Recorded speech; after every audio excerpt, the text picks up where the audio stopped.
Doctor Zahidur Rahman এবং আমার মন্ত্রণালয়ের মাননীয় মন্ত্রী মির্জা ফখরুল ইসলাম আলমগীর স্যার তারা তো বলেছে যে আগামী ১ বছরের মধ্যে ৫টি স্থানীয় সরকারের নির্বাচনই আমরা করে ফেলব। তো ওই সময়ের মধ্যে হয়তো আগে পরে যেভাবেই হোক এই ১৩টি সিটি কর্পোরেশন নির্বাচন হবে ইনশাল্লাহ।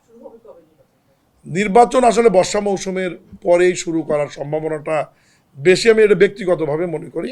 কারণ বাংলাদেশের নির্বাচনগুলো সাধারণত উৎসবমুখর হয়, আর স্থানীয় সরকারের নির্বাচনগুলো আরও বেশি উৎসবমুখর হয়। আর আরেকটা জিনিস আপনাদেরকে বুঝতে হবে যে এই সমস্ত নির্বাচন করতে গেলে অনেক ব্যয়ের ব্যাপার আছে, অর্থ খরচের ব্যাপার আছে। আগামী বাজেটে যেটি এই যে জুনে যে বাজেট ২৭-২৮ অর্থ বছরের যে বাজেট যেটি জুনে পার্লামেন্টে আসবে এবং যে বাজেটটি অনুমোদন বা পাস হবে, ওই বাজেটে তো এই ৫টি নির্বাচনের জন্য আমাদের টাকা রাখতে হবে। ইউনিয়ন পরিষদ, পৌরসভা, উপজেলা, জেলা পরিষদ এবং সিটি কর্পোরেশন। বাজেট ইতিমধ্যেই নির্বাচন কমিশনকে আমরা চিঠি দিয়েছি যে এই সমস্ত নির্বাচনে তাদের ব্যয় কত হবে।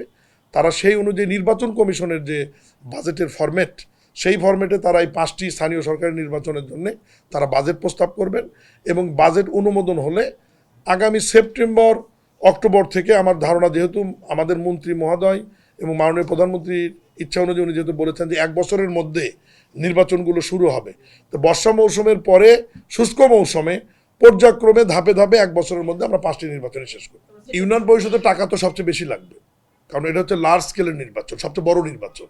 এখানে ব্যয়টা অনেক বেশি হবে, স্বাভাবিক কারণে আমার ধারণা ৫00-৬০০ কোটি টাকা লাগবে কমপক্ষে। এরপরে বৃহৎ আকার আছে আপনার হচ্ছে উপজেলা, কারণ উপজেলা এখন ৫০০। এরপরে পৌরসভা আছে ৩৩০টি, এরপরে পৌরসভা, জেলা পরিষদ মাত্র ৬৪, সিটি কর্পোরেশন তো মাত্র ১৩টি। তো স্বাভাবিক কারণে এগুলিতে বাজেট তো কম লাগবে। তো বাজেট যেখানে বেশি লাগবে সেখানে অর্থ সংশ্লিষ্টতা কতটুকু আছে বছরের শুরুর দিকে, এটা বিবেচনা করে আসলে নির্বাচন কমিশন এবং স্থানীয় সরকার মন্ত্রণালয় আমরা যৌথভাবে অর্থ বিভাগের সাথে বসে টাকার সংশ্লিষ্টতা বিবেচনা করে, এবং নির্বাচন কমিশনেরও তো একটা প্রস্তুতির ব্যাপার আছে যে তারা কোন নির্বাচনটি দিয়ে আগে করতে পারবে। কারণ ইউনিয়ন পরিষদের নির্বাচনে তো এটা অনেক ব্যালট পেপার ছাপাইতে হবে, আমাদের তো প্রায় ৪,৫০০ ইউনিয়ন পরিষদ।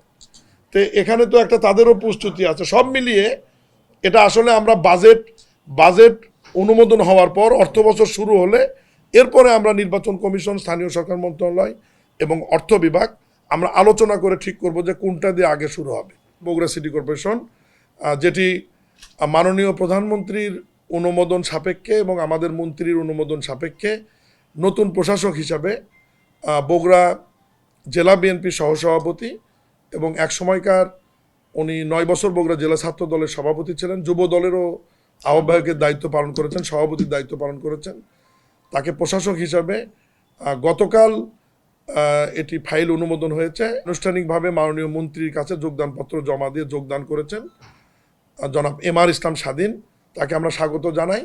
আর আমি বগুড়া সিটি কর্পোরেশনের ব্যাপারে আমি এইটুকু বলবো, গত ২০শে এপ্রিল মাননীয় প্রধানমন্ত্রী হওয়ার পর বগুড়া সন্তান হিসাবে বগুড়া সফরে যাওয়ার পর উনি বগুড়া পৌর ভবনে নবসৃষ্ট সিটি কর্পোরেশনের ফলক উনি উদ্বোধন করেন, ফলক উন্মোচন করেন, সেটি প্রিনিকারে অ্যাপ্রুভাল হওয়ার পরে।